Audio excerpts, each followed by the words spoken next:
بسم اللہ الرحمن الرحیم۔ السلام علیکم ناظرین، کل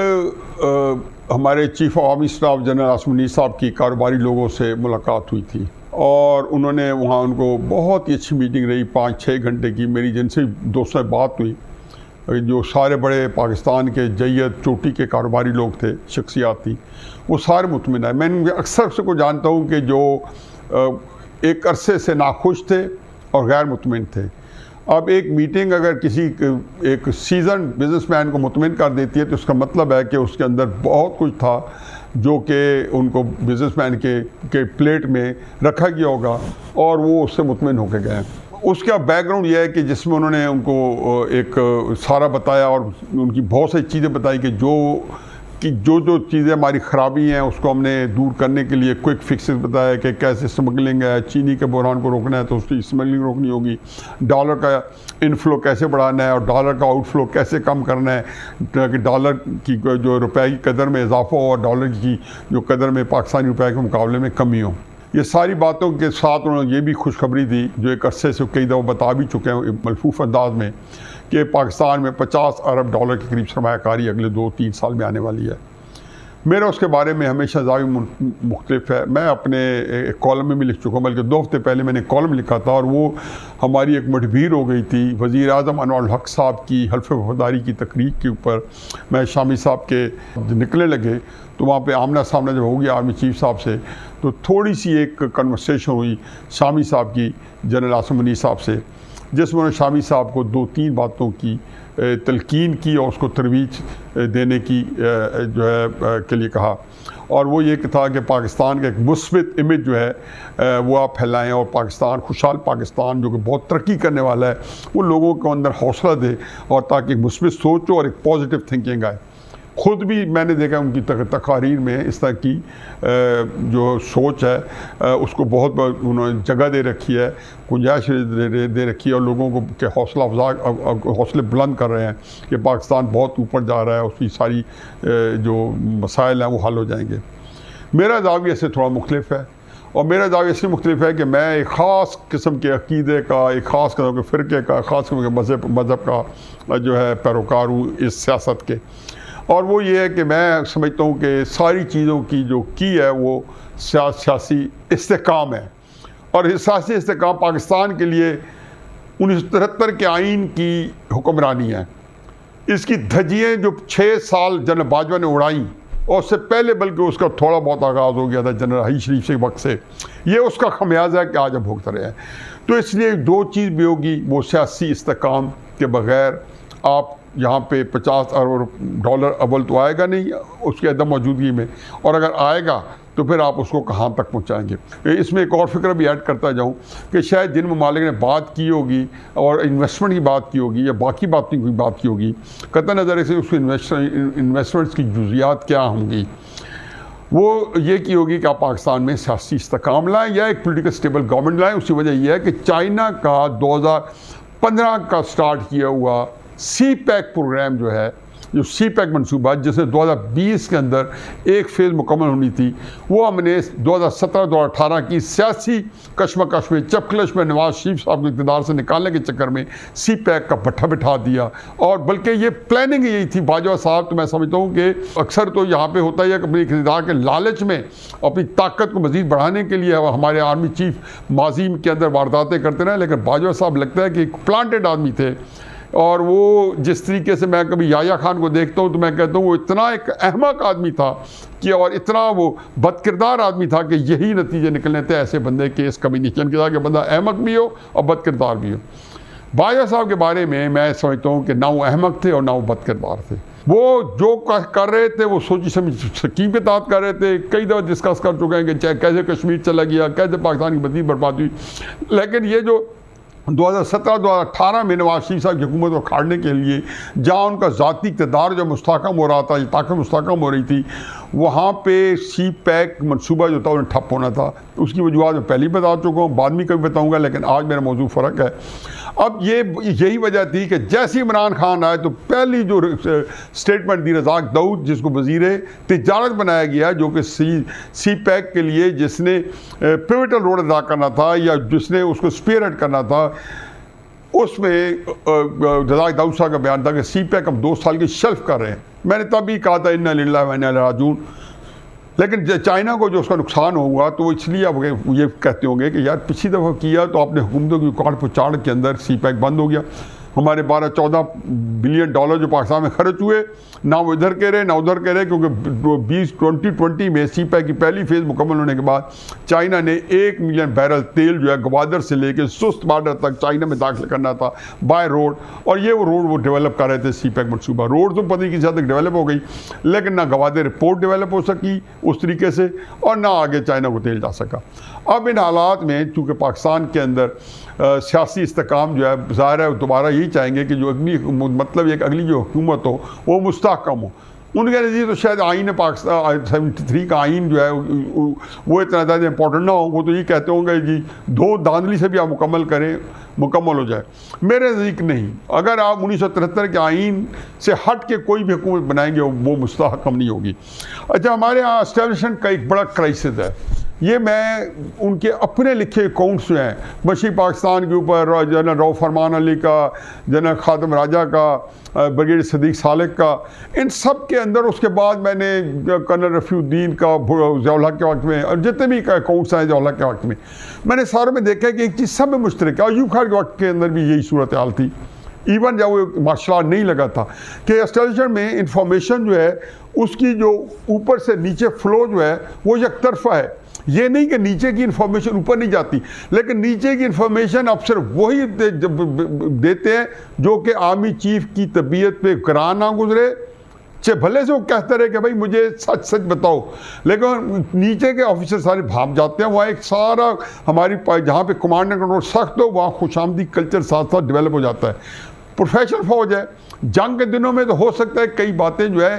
اس سے صرف نظر کیا جائے, لیکن جو سیاست ہے اس کے اندر تو بالکل نہیں کیا جاتا کہ نیچے سے بتایا جاتا ہے سب اچھے کی رپورٹ. عمران خان صاحب کے بتایا جاتا ہے کہ ایڈی گل کوئی نہیں, وہ ختم ہو سکتا ہے. نواز شریف کے بارے میں بتایا جاتا ہے کہ ہم نواز شریف کو ہمیشہ کے لیے ختم کر دیں گے. جو نیچے سے اوپر جو ہے اس کا جو فلو ہے وہ کبھی اس طرح نہیں ہو سکتا. اب اس میں میں ایک مثال دے دوں. جنرل ضیاء الحق صاحب جو تھے اس وقت پاکستان کے اندر چیف مارشل آرٹ ایڈمنسٹریٹر تھے, جنیجو کی گورنمنٹ آ چکی تھی, اور 10 اپریل 1986 کو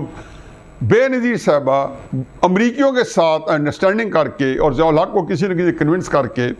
کیونکہ اس سے پہلے وہ سمجھوتا کر کے وہ پاکستان سے باہر گئی تھی اور ان کو پاکستان آنے کی اجازت مل گئی کہ وہ پاکستان میں ایک خاص قسم کی سیاست کریں گی. بے نظیر صاحبہ کے آنے سے ایک طوفان لاہور کے اندر وہ فقید المثال جلوس نکلا کہ جس کی مثالیں ابھی تک دی جاتی ہیں, بلکہ وہ بینچ مارک ہے کہ عمران خان صاحب کا 30 مارچ کا جلسہ جو تھا وہ بے نظیر صاحبہ کے 10 اپریل 1986 کے برابر تھا. فلان جو تھا, جو بڑے ایونٹس ہوتے ہیں وہ ایک بینچ مارک بن جاتے ہیں. 21 اپریل یا 22 اپریل کا دن ہوگا, میں اور شامی صاحب جو ہے جنرل ضیاء الحق صاحب کے ساتھ ایک ہماری بڑی تاریخی اور تفصیلی ملاقات ہوئی تھی. اس کا کسی اور بیک گراؤنڈ میں ہوئی تھی قطع نظر اس کے. میں اس میں سے ایک مثال دینا چاہتا ہوں کہ اتفاق سے بے نظیر صاحبہ 21 یا 22 اپریل جو بھی تاریخ تھی اس کے اندر کہ اسی دن وہ لاہور سے نکلی تھی جی ٹی روڈ کے راستے اسلام آباد, اور وہ گجرانوالہ میں جلسہ کر چکی تھی, پھر کسی اور گجرات میں کر چکی تھی, ہر جگہ جلسوں خطاب کرتی آ رہی تھی. تو جنرل ضیاء الحق صاحب نے ہمیں بتایا کہ جی آپ کا کیا رائے ہے. تو میں نے کہا جی کہ مجھے تو یہی پتہ چلا ہے کہ بڑا اچھا خاصا لوگ ان کا پرتپاک استقبال کر رہے ہیں اور بڑا ان کو جو ہے ویلکم کیا جا رہا ہے. تو شامی صاحب نے بھی کہا یہی ہے. تو جنرل ضیاء الحق کے اندر تھوڑا سا تھا کہ وہ پھر بھی اوپن ٹو ڈسکشن تھے اور ہر طرح کی بات, کڑوی کسیلی باتیں سننے کے بڑے قائل تھے, اور کئی دفعہ تو وہ یقین جانو اس کے مطابق اپنی اوپینین بھی چینج کر لیتے تھے. انہوں نے ہمارے سامنے انٹیلیجنس رپورٹیں رکھ دی, آئی بی کی, آئی ایس آئی کی, اور بھی جتنے ایجنسیز ہیں رکھ دی. ہر کے اندر یہی ایک ہی بات تھی کہ جی چند سو لوگ, چند ہزار لوگ, بڑا لوگوں کا کی اپیتھی, ڈس انٹرسٹ, عدم دلچسپی. تو خیر ضیاء الحق صاحب نے ہنس کے کہا کہ بھائی میرے پاس تو اس کی سارا جو لانگ مارچ ہے یا ان کے جو جلسے ہو رہے ہیں جتنے ہوئے ہیں وہ سارے کے سارے ناکام گئے. تو یہ ایک میں نے مثال دی. اس طرح کی بے شمار مثالیں جو میں جن کا عینی شاہد ہوں یا خود جانتا ہوں, جس کو کہنا جی کہ کلام شعر بزبان شعر میں سارا میرے سامنے ہوئی ہیں تو میں دے سکتا ہوں. اب صورتحال یہ ہے کہ اسٹیبلشمنٹ جو ہے وہ ان کے پاس ایک ہی طریقہ کار ہے، اور وہ طریقہ کار یہ ہے کہ عمران خان صاحب کو، جو میں پہلی دفعہ منہ سے نکال رہا ہوں، اشارہ کر رہا تھا، کئی دفعہ کر چکا ہوں، کہ صفحہ ہستی سے مٹا کے تحقیق کر کے اور اس کے بعد پولیٹیکل اسٹیبلٹی لانی ہے۔ کیا ہو سکتا ہے، کیا نہیں ہو سکتا، اللہ کے یہاں کون سی چیز منظور ہے، لیکن یہ چیز پاکستان کے اندر استحکام نہیں لائے گی، اور بہت ساری قوتیں یا زمینی حقائق جو ہیں وہ اس وقت اسٹیبلشمنٹ کے خلاف جائیں گے، ان کو فیس کرنے پڑیں گے۔ بلکہ میرا خیال ہے کہ یہ شاید مزید عزم استحکام کو لے آئے۔ اگر مزید عزم استحکام آیا تو نہ خوشحالی آ سکے گی اور نہ کوئی پاکستان ساتویں آسمان کا سفر کی طرف گامزن ہو سکے گا۔ اور یہ بات جو ہے میں اپنے کالم میں 1-2 ہفتے پہلے لکھی تھی کہ ہماری اسٹیبلشمنٹ کا المیہ یہ ہے کہ ان کو جب کوئی سانحہ ہو جاتا ہے تو ان کو بھی ہمارے ساتھ اسی دن ہی پتہ چلتا ہے، مثلا 16 دسمبر 1971 جو بڑا سانحہ ہو جائے، ان کو تب ہی پتہ چلتا ہے جب سانحہ ہمارے پہ بیت چکا ہوتا ہے پاکستان کے اوپر۔ اب اس صورتحال کے اندر کہ جس کے اندر آپ کے پاس اس کا حل جو ہے یا اس کے حل نکالنے کے لیے سیاسی سوچ و بچار اور اس طرح کے واقعات کے اس کے لیے آپ کسی طریقے سے پاکستان میں آئینی حکومت کو بحال کر سکیں اور اس کے اندر عمران خان صاحب کے ساتھ معاملہ فہمی کیے بغیر جو بھی حل نکالیں گے وہ حل کامیاب نہیں ہوگا۔ اب عمران خان صاحب کے پاس بھی چوائسز 2 ہی ہیں، اور ایک یہ ہے یا تو اپنی جان بچا کے اور بے شک کسی حد تک ذلت آمیز کسی ڈیل کے اوپر سائن کر کے جائیں گے تو ان کے لیے کچھ سپیس ہو گیا، نہیں جائیں گے تو اسٹیبلشمنٹ کے پاس کوئی اس طرح کی گنجائش نہیں ہے کہ ان کو وہ کوئی عیاشی کے ساتھ جو ہے وہ پیچھے ہٹ جائیں، وہ ہر انتہا تک جائیں گے، کیونکہ اب عمران خان صاحب کا ان کے درمیان معاملہ اس طرح کا ہے جو میں کئی دفعہ کہہ چکا ہوں کہ اسٹیبلشمنٹ کا خیال ہے کہ اگر عمران خان بچتا ہے تو ہم نہیں بچتے، اور اگر ہم بچتے ہیں تو عمران خان نہیں بچتا۔ اس کا ایک پورا بیک گراؤنڈ آ رہا ہے، شاید یہ 5, 7, 8, 9 مہینے پہلے یہ صورتحال نہ ہو، لیکن اب یہ بات جو ہے اور نئی حقیقتوں کے ساتھ، نئے عوامی سیٹ اپ کے ساتھ، نئی عوامی سوچ کے ساتھ یہ بہت زیادہ یہ راسخ ہو چکی ہے۔ اب اس صورتحال میں تحریک انصاف کے اندر تو چونکہ سیاسی سمجھ بوجھ پورے رینکس میں سب سے زیادہ عمران خان کے پاس ہے، جو تحریک انصاف رہ گئی ہے، اگر ان کو کوئی مفاداتی سوچ نہیں ہے، اور مخلص سوچ والوں کی بات کر رہا ہوں، عمران خان صاحب کے پاس بھی سیاسی سمجھ بوجھ جو ہے وہ ایک حد تک آمیز طریقے سے وہ معمولی ہے۔ اس سے اندازہ کہ باقی تحریک انصاف کا کیا حال ہوگا، اور پھر ان کو کون یہ مشورہ دے گا، سارے ان کو یہی کہیں گے خان صاحب ڈٹ جائیں، جان تو آنی جانی چیز ہے، جان کو قربان کر دیں لیکن عزت پہ حرف نہ آنے دیں۔ پھر میں سوچتا ہوں کہ بھٹو صاحب جو اتنے زیرک تھے اور سیاست کے اندر میں ان کو ایک مرد کامل سمجھتا تھا، وہ بھی اس وقت فیصلہ کرنے کی صلاحیت سے محروم ہو گئے تھے، تو خان صاحب کے پاس تو ساری سہولتیں ہیں ڈٹ جاؤ عزت بڑھانے کی۔ یہ بھول جاتے ہیں کہ رسول اللہ صلی اللہ علیہ وسلم نے جب ہجرت کی تھی، اور بہت ساری مثالیں لیکن چونکہ ہمارے لیے جو الٹیمیٹ مثال ہوتی رسول اللہ صلی اللہ علیہ وسلم کی ذات مبارکہ میں ہے، تو ہجرت کیوں کی تھی؟ جب ان کو بتا دیا گیا تھا کہ آپ کی جان کو خطرہ ہے، کافروں نے کل مشورہ کیا ہے کہ آج وہ آپ کو قتل کرنے کے لیے نعوذ باللہ ہرزہ سرائی کرنے کو آ رہے ہیں۔ اب مجھے بتائیں کہ اللہ تعالیٰ جو یہ لوگ کہتے ہیں کہ جان تو اللہ کے ہاتھ میں ہے، کیا اللہ تعالیٰ کو پتہ نہیں تھا کہ حضرت رسول اللہ صلی اللہ علیہ وسلم کی جان جو ہے وہ نہیں جانے والی؟ تو حضرت رسول اللہ صلی اللہ علیہ وسلم رات کی تاریکی میں حضرت ابوبکر کی صحبت میں ہجرت کر کے مدینہ چلے گئے۔ اب ظاہر ہے کہ یہ مثالوں کا مطلب یہ ہوتی ہے کہ حکمت جو ہے وہ مومن کی میراث ہے، فہم فراست مومن کی میراث ہے۔ رسول اللہ صلی اللہ علیہ وسلم کی ذات مبارکہ میں تو انتہا تھی، لیکن یہ ایک ایسی چیز ہے کہ اگر یہ زیادہ بہتر استعمال کی گئی جنگ احد میں تو رسول صلی اللہ علیہ وسلم کی ذات مبارکہ موجود ہے اور احد کے اندر ہم فتح نہ حاصل کر سکے، بلکہ بہت نقصان اٹھانا پڑا۔ تو آخر کوئی تو تھی نا کہ یہ اللہ تعالیٰ کے نزدیک یہ کوئی اس کا مذہب سے کوئی تعلق نہیں، اس کا فہم و فراست تعلق ہوتا ہے، وگرنہ اس ملک میں جتنی بڑی شخصیت، ٹاورنگ شخصیت، اللہ تعالیٰ کی برگزیدہ شخصیت مولانا مودودی رحمۃ اللہ علیہ پیدا ہوئے ہیں پاکستان کی سیاست میں، شاید ہی کچھ صدیوں تک بندہ ایسا پیدا ہو، لیکن اقتدار تک نہیں پہنچ سکے کہ شاید اس حکمت عملی سے وہ تہی دامن تھا یا اس کے پاس نہیں تھی۔ تو عمران خان صاحب جو ہے ان کو چاہے کچھ بھی کریں، حکمت کے تقاضے کیا یہ ان کے سوچنے کی بات ہے، میرے تو یہی ہے کہ جی کسی طریقے سے وہ بھی سوچیں کہ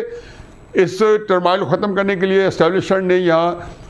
سیاسی استحکام پیدا کرنا ہے، چاہے جائز طریقے سے یا ناجائز طریقے سے۔ جائز طریقے سے اگر عمران خان صاحب ان کو سپیس دیں گے تو جائز ہوگا، اور سپیس دیں گے تو عمران خان صاحب کو میں گارنٹی کرتا ہوں ان پاس سپیس بچے گی۔ میں چیف صاحب کی خدمت میں اتنا عرض کرتا ہوں کہ حضور